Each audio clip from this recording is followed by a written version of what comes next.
Assalamualaikum warahmatullahi wabarakatuh. Alhamdulillah wassalatu wassalamu ala Rasulillah nahmaduhu wa nasta'inuhu wa nastaghfiruh wa na'udzu billahi min shururi anfusina wa min sayyiati a'malina man yahdihillahu fala mudilla lahu wa man yudlil fala hadiya lahu. Rabbi shrah li sadri wa yassir li amri wahlul 'uqdatam min lisani yafqahu qawli. Amma ba'd. Alhamdulillah, bersyukur pada Allah Subhanahu wa taala kerana dapat bersama pada malam ini. Insya-Allah pada malam ini kita akan sambung perbincangan Sunan An-Nasa'i pada bab yang ke-47 muka surat 98 Nota sebelum ni pun tak habis lagi kita bincang. Ini muka surat 98 bab yang ke-47 Al-Jama'ah lil Fa'id minas Salah. Berjemaah bagi orang yang terlepas salat. Ini muka surat 98 Imam An-Nasa'i telah mengemukakan dua hadis di bawah bab ini. Dua hadis yang dikemukakan di bawah bab ini menunjukkan pensyariatan salat berjemaah bagi orang yang mengganti salat yang telah luput. Kita nak bincang ni dua hadis ni di bawah tajuk ini berkait dengan kalau semaya qadha ini boleh ke tak kita berjemaah? Jawapannya bolehlah. Misalnya kita tertinggal, sebagai contoh sebelum kita pergi pada perbincangan dua hadis ini, sebagai contoh, katalah tertinggal adalah sebab-sebab tertentu berlaku terlepas salat zuhur. Bolehkah kita kita pergi ke masjid, tengok ada orang salat sunat, kita pun nak salat qadha zuhur tu dengan orang semasa. Dalam mazhab Syafi'i tak jadi masalah. Bukan mazhab Syafi'i sajalah. Sebab dalam kih ni, dalam mazhab Syafi'i kira-kiranya paling longgar lah. Paling mudah. Tak kira, kita tak perlu tahu pun orang semaya ke apa. Jangan semaya mayak sakar. Kalau lain boleh, tak ada masalah. Ini keluasan fiqh lah. Keluasan dari sudut fiqh. Jadi dua hadis. Jadi hadis yang pertama iaitu hadis yang ke-845. Wa bi qala anba'ana Ali bin Hujr qala anba'ana Ismail an Humaid an Anas qala aqbala alaina Rasulullah sallallahu alaihi wasallam biwajhihi hina qama ila as-salah qabla an yukabbira faqala aqimu sufufakum wa tarasu fa inni arakum min wara'i zahri. Imam Nasa'i dengan sanadnya telah meriwayatkan hadis ini daripada Anas bin Malik. Beliau telah berkata, Rasulullah sallallahu alaihi wasallam telah tampil dan menghadapkan wajahnya kepada kami ketika berdiri untuk salat sebelum memulakan takbir. Jadi sebelum Nabi memulakan takbir itu, Nabi menghadap ke arah para sahabat yang masing-masing berada dalam saf itu. Kemudian baginda bersabda, betulkan dan penuhkan saf-saf kamu. Sesungguhnya aku nampak kamu dari arah belakangku. Hadis Anas ini adalah muttafaq alaih. Perbincangan hadis ini telah berlalu pada hadis nombor 814. Ini kita bincang dah. Apakah Nabi nampak macam mana? Tu kita bincang dah. Telah kita bincang hadis ini dalam hadis nombor 814. Jadi kita tidak ulanglah di sini. Para pensyarah hadis An-Nasa'i menyebutkan bahawa menjadikan hadis ini sebagai istilal bagi bab ini adalah tidak tepat dan sangat tidak jelas. Muhammad Al-Mukhtar bin Muhammad dalam Syuruq Anwaril Minan Al-Kubra ni syarah hak asal. Hak kita bincang, kita baca Nasa'i ini Sunan Sughra. Hak telah Imam Nasa'i ringkas daripada kitab asal dia Kubra tu. Jadi kalau dalam Kubra tu Muhammad Al-Mukhtar ni dia syarah kitab tu. Dia kata saya sendiri pun tidak jelas apa kaitan bab yang dibuat oleh Imam Nasa'i dengan hadis yang dikemukakan oleh beliau. Saya pun tak jelas. Kalau cuba perhati bab ini, yakni bab yang ke-47 ni berjemaah bagi orang yang terlepas salat dia. Tiba-tiba kalau kita tengok hadis ni bab betul sah ni. Jadi pensyarah dia punya Sunan Nasa'i berkata saya pun tak jelas apa maksud. Kenapa Imam Nasa'i kemukakan riwayat ni? Tu. Kalau kita nak kata lah. Tak maksud dianya Mana orang yang duduk semaya tu, maknanya dia tak kira dah. Imam tu semaya niat gapo, mana dia boleh mari Jumaat lah. Sebab tu Nabi tekan hanya betul sah saja, betul sah, penuh sah. Nabi tak kata siapa dia hak semaya ni, hak semaya hak tidak qada ya boleh semaya ni. Jauh tu kalau kita nak tahu gitu tu. Tak berapa nampak tu kalau nak tahu. Sebab tu dia pun hak ni pun syarah dia ni. Ada kitab PDF dengan ana rujuklah ke dia. Tengok lagu mana pandangan. Dia kata sahih dia pun tak jelas. Tu. Lepas tu banyak lagi limonel lagi dia punya hak tahqiq, patut hak syarah ni. Tak ulah setengah tu kata tak jelas sebut gitu ya. Tak apalah. Wallahu a'lam lah, tak tahulah apa maksud sebenarnya. Kenapa Imam Nasa'i kemuka ke hadis ni di bawah tajuk ni? Sebab tak ada kena mengena. Jadi kita nak kait ke tajuk ni dengan hadis yang dia bawa ni tak nampak. Bukan anda kata gitu. Pensyarah Sunan Nasa'i. Wallahu a'lam lah. Baik, kita pergi kepada hadis yang kedua.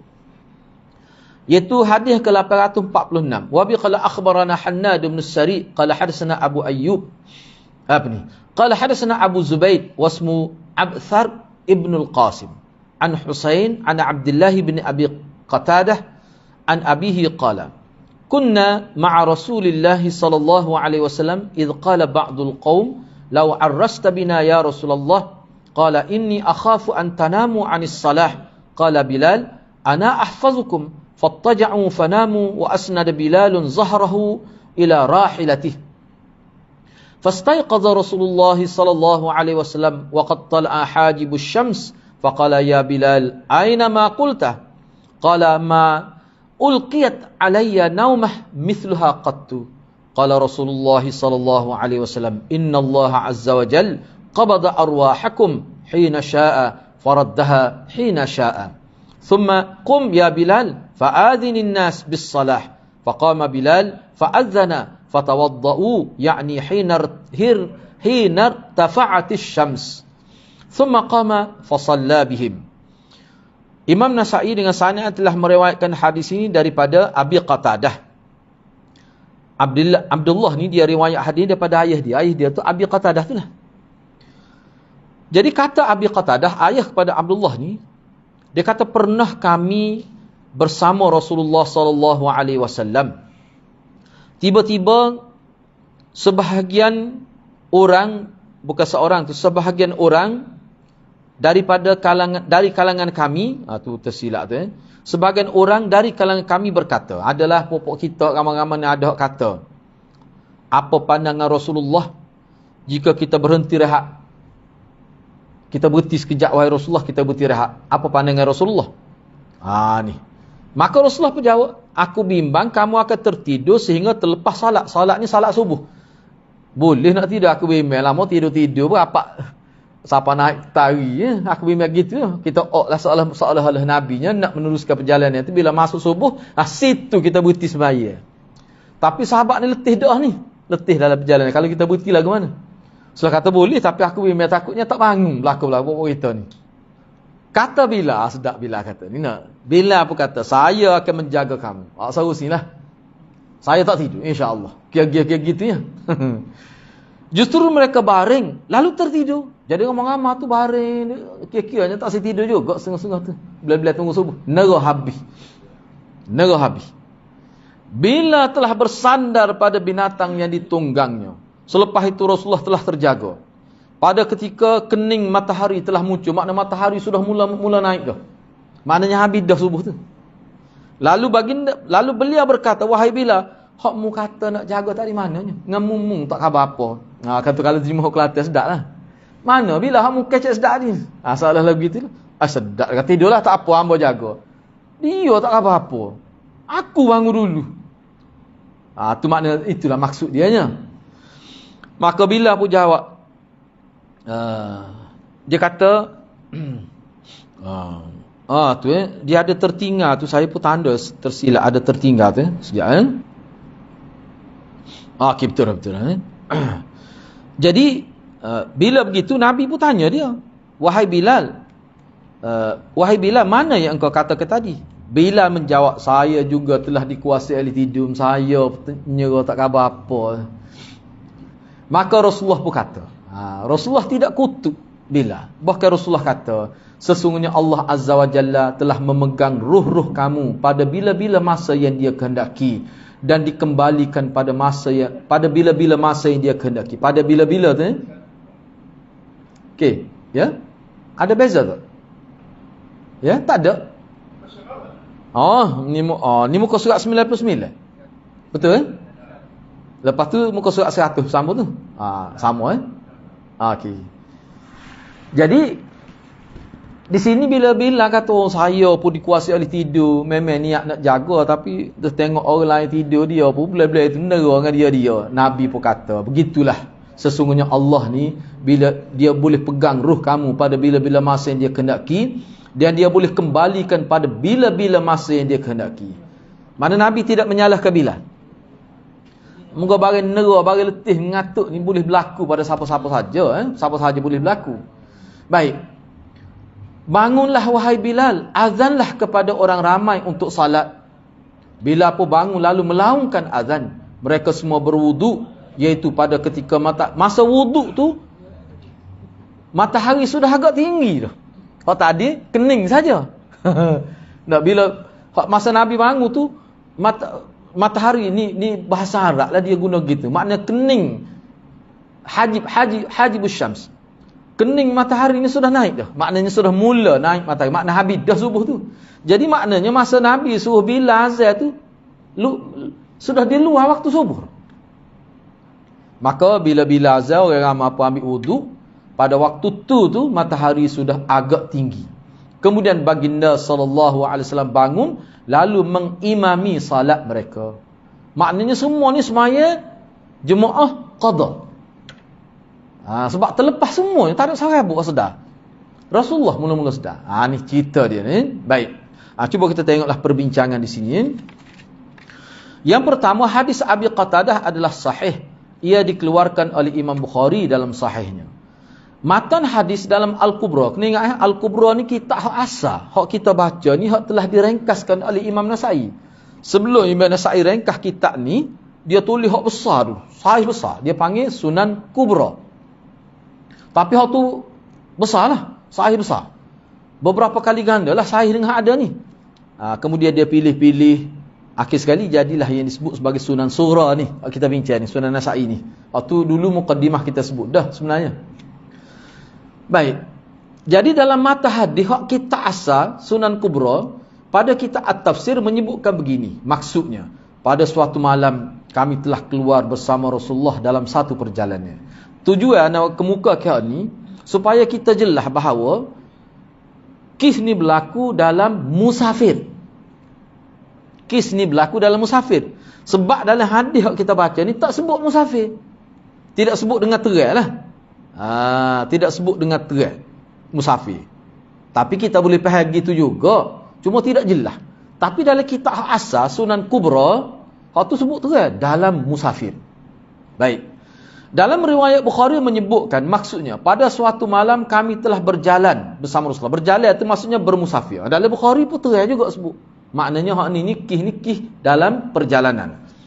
Hafiz Ibn Hajar menyatakan bahawa sebahagian pensyarah menyebutkan kis ini berlaku ketika baginda SAW bersama para sahabat pulang daripada Ghazwah Khaybar pada tahun keempat hijrah lah.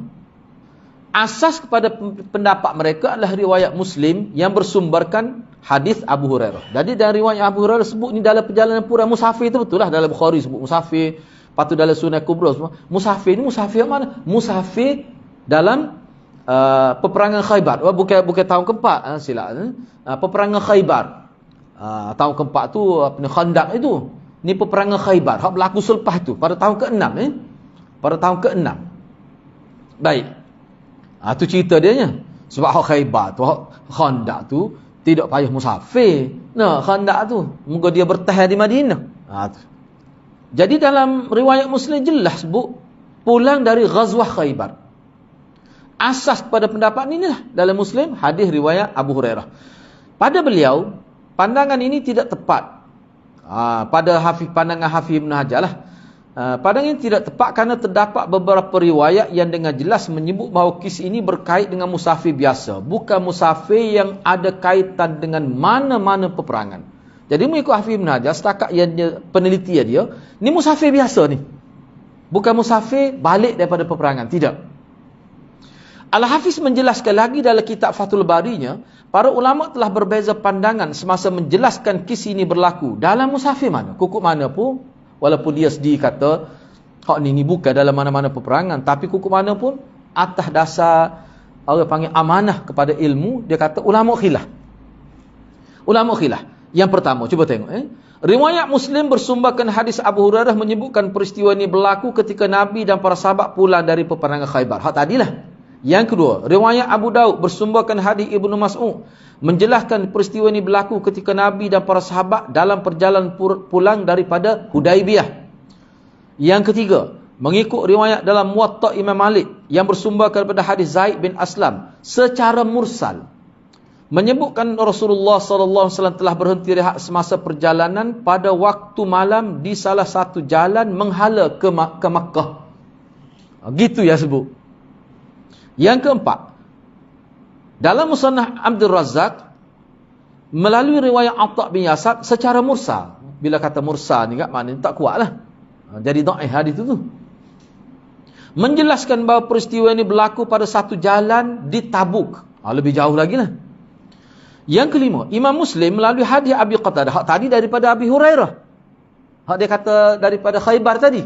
Hak ni Imam Muslim melalui hadis Abi Qatadah yang diriwayatkannya dengan detail. Dan Imam Bukhari juga telah meriwayatkan hadis yang sama tetapi ringkas. Dalam Kitabus Salah yang menjelaskan kisah mereka tertidur sehingga terlepas salat subuh. Namun mereka tidak menentukan kisah ni berlaku dalam musafir mana. Jadi hak dalam Bukhari, dalam Muslim, hak riwayat Qatadah tadi.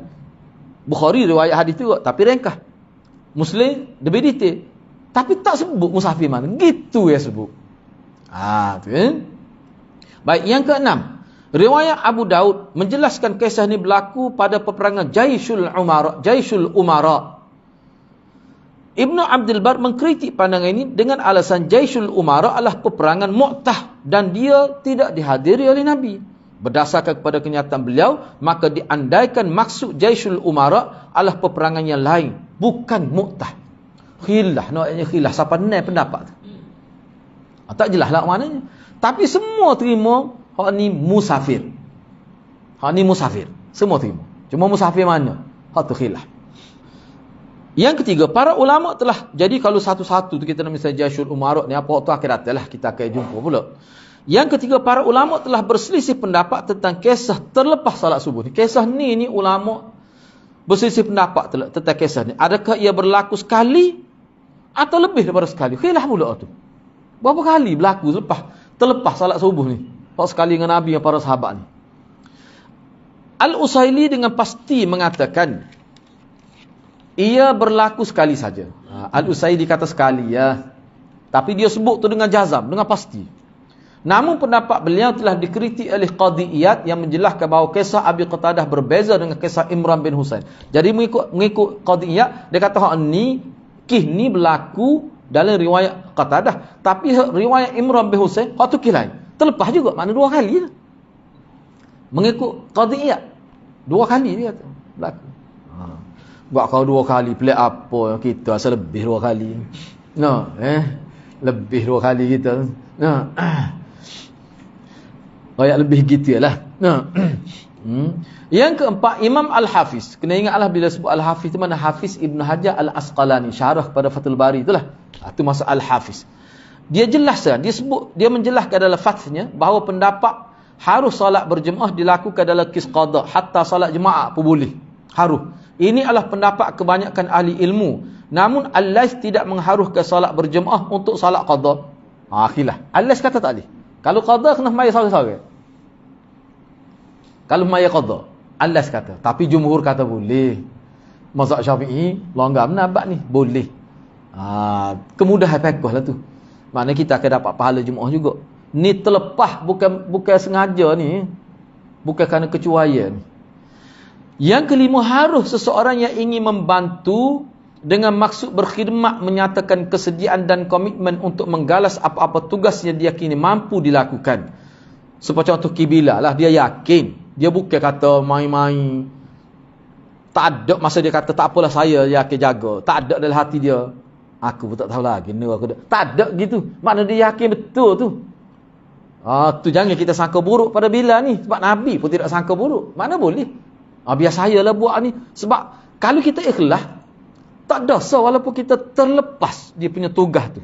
Terabai tugas tu. Seperti Bilal. Nabi tak kata. Bahkan Nabi kata lagu tu lah. Allah ni bila dia nak pegang ruh, maknanya dia nak buat orang jadi tak tidur, dia boleh juga. Tapi kadang-kadang dia nak pegang. Tidur tu tak bangun-bangun. Kabar-kabar naik dah tarik, boleh juga gitu. Kadang-kadang tidur sekejap, jaga lalu, boleh juga. Tuhan boleh buat belaka.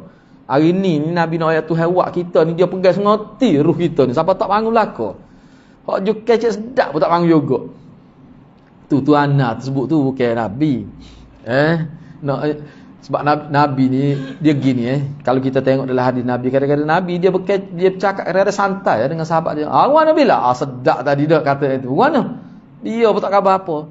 Bila kata minta maaf lah, dia kata saya pun dikuasai oleh tidur juga. Nabi pun sebutlah. Tu kerja Tuhan lah tu. Bukan kita ngatuk doa ni dak. Patu tidur.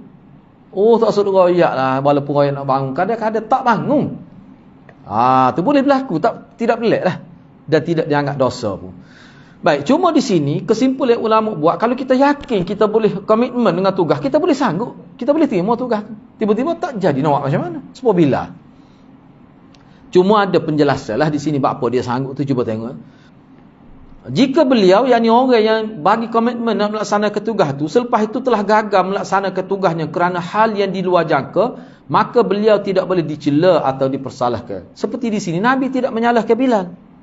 Dalam kisah ini Bilal menyatakan kesanggupan mengambil tanggungjawab mengejutkan Nabi SAW dan orang lain untuk bangun awal bagi melaksanakan solat subuh, kerana tugas itu adalah tugas yang biasa dia lakukan semasa di Madinah. Kerana dia ni muazzin, kan dia kena bangun awal pada orang lain.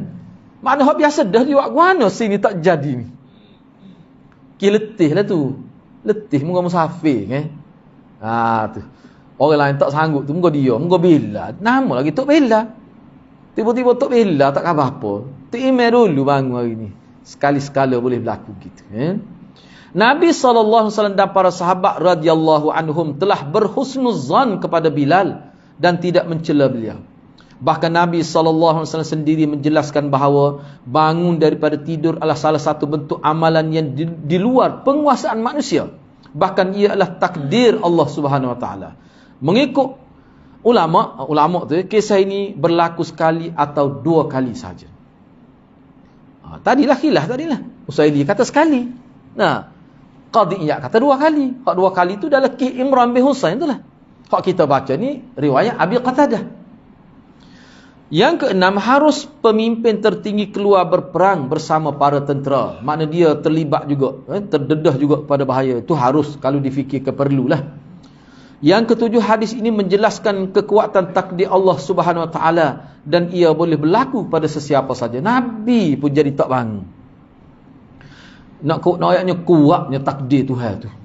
Takdir ni maknanya kekuasaan sehingga boleh menentukan. Itu kalau kita terjemah mudah. Takdir Allah, apa maksud takdir Allah ni kalau bahasa mudah? Kekuasaan Allah sehingga dia boleh menentukan segala sesuatu secara mutlak. Dan dia kata tak bangun habis. Itu ayat kuasa dia. Baik, yang ke-8. Disyariatkan azan untuk melaksanakan solat qada. Ni dalil dia. Kita nak qada, kalau kita seorang pun kita boleh azan. Sunat. Ini adalah pendapat Imam Asy-Syafi'i mengikut qaul qadimnya. Ini mengikut qaul qadim dia. Tapi qaul jadid dia, semasa di Mesir tu dia kata mana tidak perlu, tapi haruslah. Kalau tak buat pun tak apa. Tu. Tapi hak ni disyariatkan, maknanya dianggap sunat lah.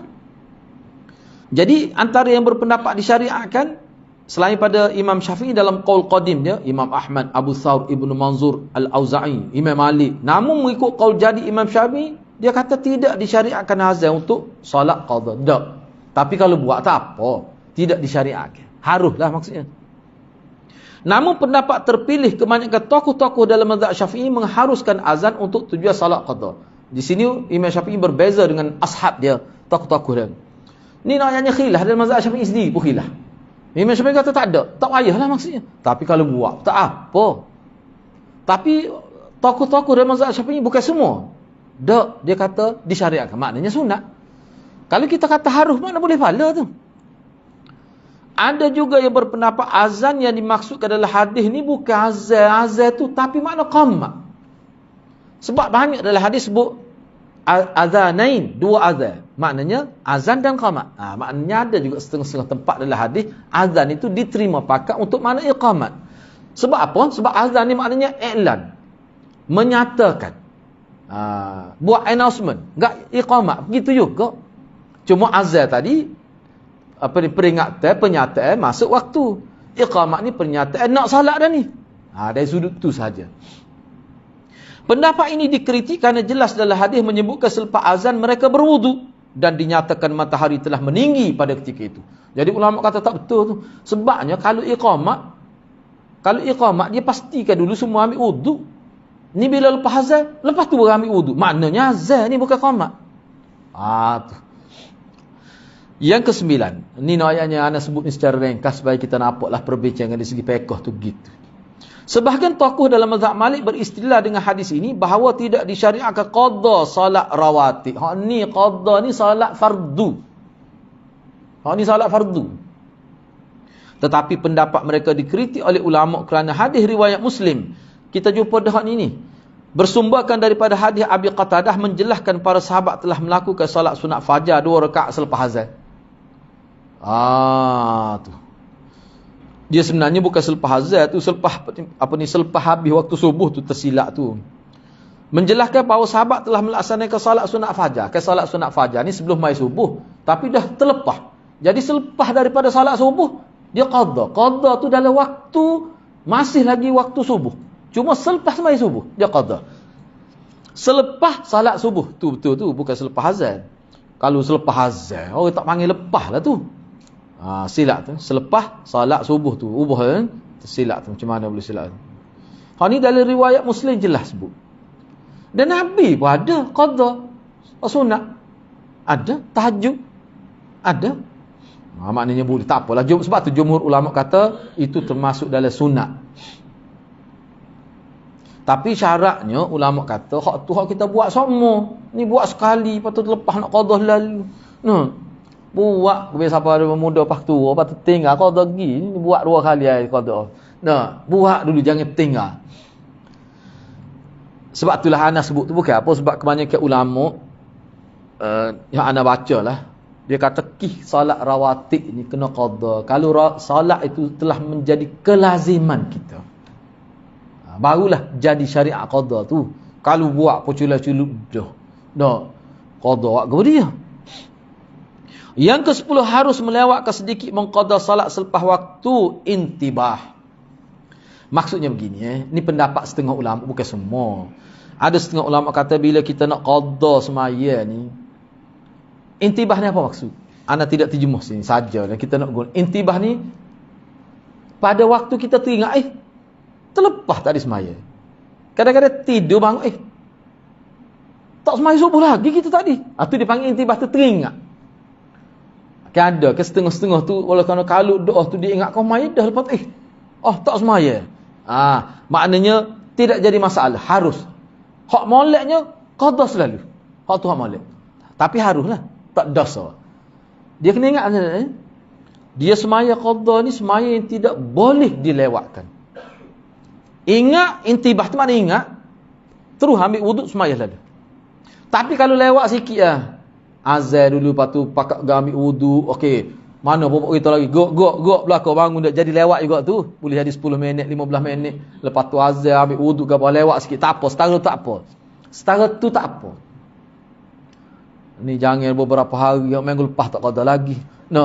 Hak tu tak ada intibah tu, hak tu termasuk ghaflah lala dah tu. Jangan buat kerjaan lagu tu. Ingat semaya lalu. Dia qada ni boleh buat waktu mana pun. Tak ada hak. Waktu telah lepas asar pun boleh. Kita bincang dah dulu hak ni. Baik. Seterusnya kita ambil sekali lagi. Bab yang ke-48 ini. At-tasydid fi tarkil jamaah. peringatan tegas bagi sesiapa yang meninggalkan salat berjamaah. Imam An-Nasa'i telah mengemukakan satu hadis di bawah bab ini. Tajuk bab, ana pun nak terjemah ni pun sebab dia akan ada hadis selepas ni, at-tasydid fi at-takhalluf anil jamaah, muka surat 102 tu.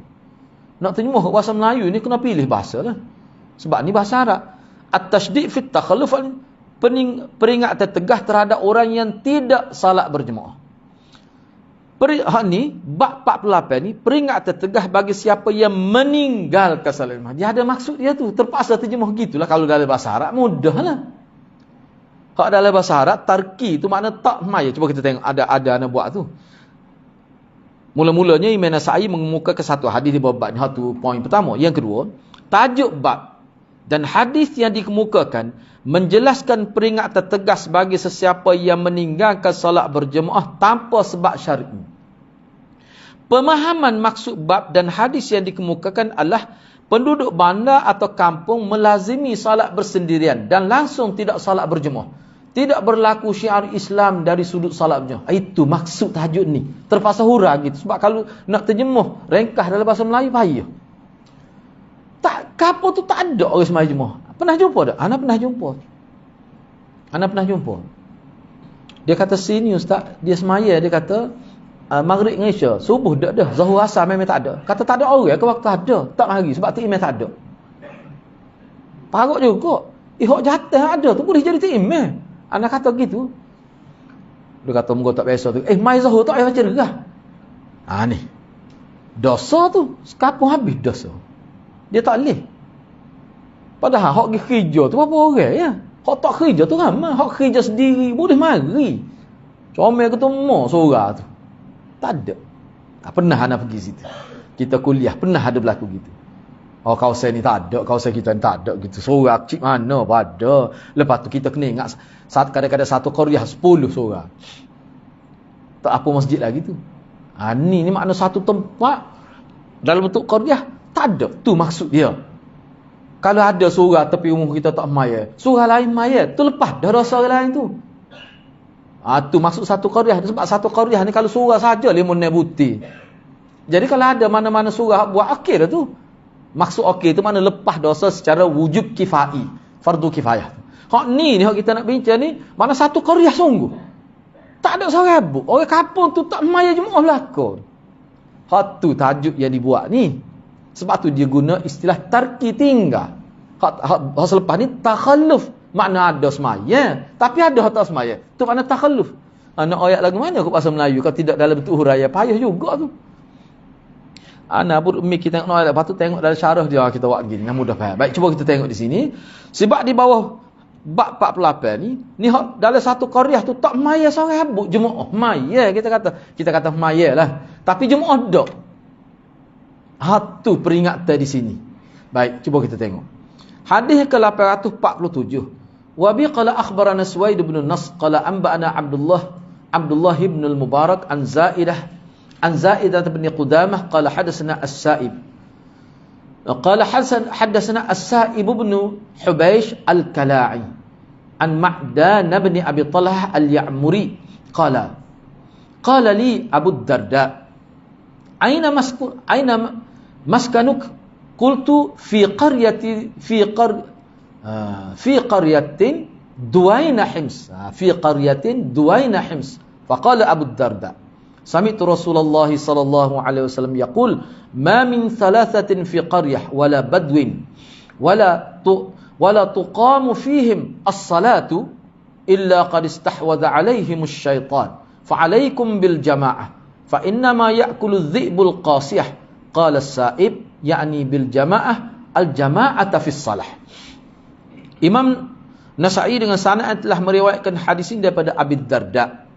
Abi Darda beliau berkata, saya telah mendengar Rasulullah, dia cerita dia di sini ni, kita kena ambil sini.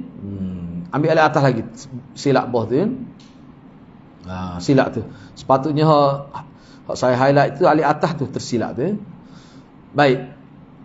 Ni kata Abi Talhah, kata Ma'dan, cerita dia ni. Ma'dan bin Abi Talhah al-Ya'muri, beliau telah berkata, sepatutnya di situ tu Abi Darda. Cuma kita kena ambil sebelum tu lagi. Jadi kata Ma'dan, dia kata Abu Darda ni telah tanya saya, berkata pada saya, mana bertanya kepada saya, di mana rumah engkau? Ni Abu Darda tanya Ma'dan. Saya berjawab, di kampung berhampiran dengan Hims. Hims itu nama tempat, satu tempat. Di sebuah kampung yang dekat dengan Hims. Abu Darda kata, saya telah mendengar Rasulullah. Maknanya kena faham lah cerita ni makna di kampung ni tak ada orang semaya Jumaat. Ni kena faham ni. Ni semaya Jumaat ni secara terbuka. Hak maya di rumah mungkin ada dengan isteri dia. Ulama tak nafiah tu. Mana tak nampak syiar salat Jumaat tu. Kayak kita ni kan, turun mari, pakat dua mata kelip berdu nampak. Tu nampak syiar tu. Hak ni tak ada. Boleh ada mari di rumah sama anak dia. Tu mungkin ada. Tapi atas nama syiar tak ada. Baik. Jadi Abu Darda pun kata, saya telah mendengar Rasulullah sallallahu alaihi wasallam bersabda, kalaulah tidak ada 3 orang lelaki dalam sesebuah kampung atau kawasan pendalaman yang menunaikan salat berjemaah, maka pasti mereka akan dikuasai oleh syaitan. Maknanya secara syiar. Mungkin Abu Darda tidak ditanya setiap berumah maya ke tak. Cuma dia tengok zahir itu tak ada. Oleh kerana itu, kata Abu Darda lagi, wajib ke atas kamu salat berjemaah. Biar pastikan ada. Serigala hanya mampu membaham kambing yang terpencil daripada kawanannya. Kata As-Sa'ib, jemaah yang dimaksudkan di sini adalah salat berjemaah.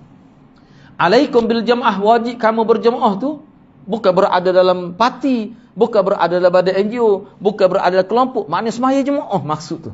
Takut kita silap faham pula. Moga ada kalau itu alaikum bil jamaah. Jemaah situ jemaah ahli sunnah. Ni tak ni.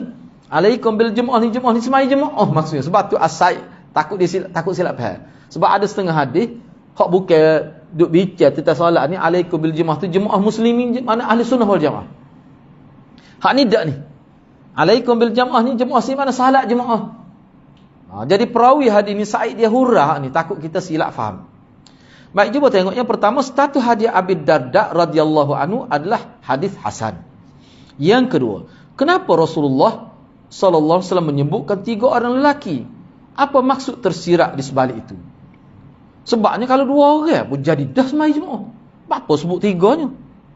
Sebab tu saya kata maksudnya nak suruh nampak syiar itu. Kalau semaya 2 orang tak nampak sangat syiar jemaah tu. Bukan kita bincang dah sebenarnya. Kalau 2 orang, ulama kata duduk sama, boleh. Ataupun sikit ya tumit ke belakang, setengah inci ya tumit ke belakang, setengah kata sama pun boleh. Jadi tak nampak tu syiar tu. Jadi kalau 3 orang, 2 ni kena waksah belakang, nampak terang.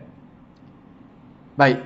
Sebabnya mereka lah yang ditekankan dalam pelaksanaan salat berjemaah, bukan wanita. Tu sebut lelaki. Lepas tu 3 orang pula. Sebut lelaki berbanding perempuan kerana mereka lebih ditekankan berbanding wanita. Menyebut ketiga orang kerana jumlah itu yang dikira sebagai cukup untuk melaksanakan salat jemaah dengan saf yang berasingan dengan imam. Kalau 2 orang tak boleh berasingan dengan duduk sekali dengan imam. Mengikut ulama, jumlah ini dikira jumlah yang sempurna untuk berjemaah, walaupun 2 orang sudah dikira mencukupi dan mendapat kelebihan 27 kali ganda. 2 orang boleh dah, tapi kira-kiranya 3 tu lebih sempurna. Yang ketiga, As-Sindi, salah seorang pensyarah Sunan Nasa'i ini juga menjelaskan maksud syaitan akan menguasai orang yang tidak salat berjemaah. Ni kata Syekh Sindi lah. Apa maksud Nabi kata kalau tak ada salat jemaah secara syiar, atas nama syiar itu, masyarakat itu akan dikuasai oleh syaitan. Kata Syekh Sindi, dia kata ada pihak berpandangan syaitan akan mengeluarkan orang berkenaan daripada akidah Ahlussunnah wal Jamaah. Akhir sekali kalau dibiarkan lama-kelamaan, jadi dia tu terjebak dengan ajaran sesat. Sebab Ahlussunnah wal Jamaah ni ajaran hak tak sesatnya, hak lain sesat. Boleh rosak, terdedah pada ajaran salah. Namun pendapat yang lebih sesuai dengan topik hak kita bincang ni adalah sebagaimana yang disebutkan oleh As-Sa'ib, bahawa syaitan akan menguasai orang yang melazimi salat fardu bersendirian dan tidak salat secara berjemaah. Maknanya tidak ada perisai. Orang yang salat bersendirian ni dia tidak ada kekuatan. Syaitan mudah menguasai dia. Itu keberkatan salat berjemaah. Ni lebih tepat. Seperti mana yang disebut oleh As-Sa'ib, maksud alaikum berjemaah tu salat jemaah.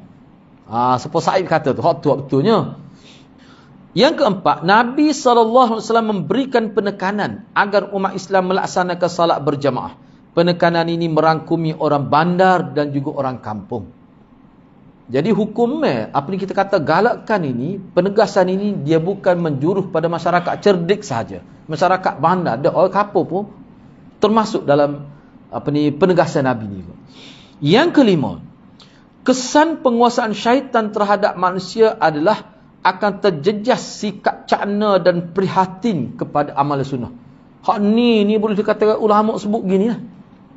Boleh dikatakan ulama kata salah satu bentuk penguasaan syaitan terhadap manusia ni terjejah amal sunnah dalam diri. Tak nampak amal sunnah. Duk nampak hak ni semacam molek. Hak Nabi buat nampak tak molek. Dia jadi lagu tu lah kesal dia. Bila banyak sangat kita amal ni tak serupa dengan Nabi ajar, akhir sekali dia jadi longgar pemerhatian kita terhadap sunnah. Tak apa buat ni, tak apa molek juga. Nah, apa salahnya? Nah, dia jadi lagu tu.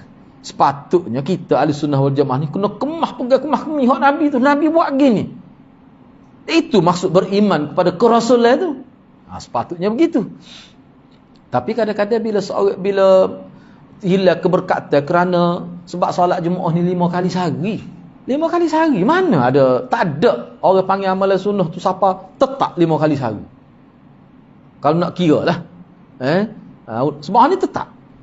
Hak sunat-sunat tu iyalah. Ni hak wajib ni. Baik at-tasydid fi at-takhalluf 'anil jamaah. Ni. Ni kita bincang minggu depan lah ni. Kita bincang minggu depan.